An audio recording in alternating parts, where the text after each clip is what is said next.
Okay, so today we're going to be showing you how to make this simple wooden shelf. It's just a 5-minute project, if that, and it's perfect for adding a little bit of extra storage if you end up having one of these old medicine cabinets that have the metal backs in it.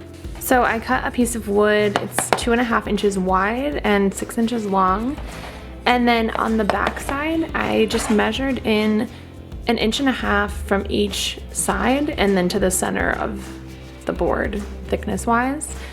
And I got these 15mm magnets, and I'm just gonna use a 15mm Forstner bit and drill in at both of the marks, and then just deep enough basically so that this will lie flush with the outside of the board, and then I'll glue them in place.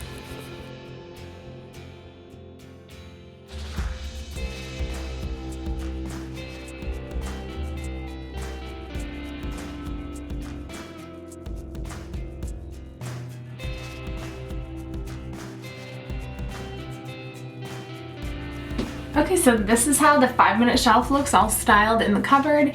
It is super sweet, really perfect for just some extra little things, dental floss, contact case, a little bit of extra storage.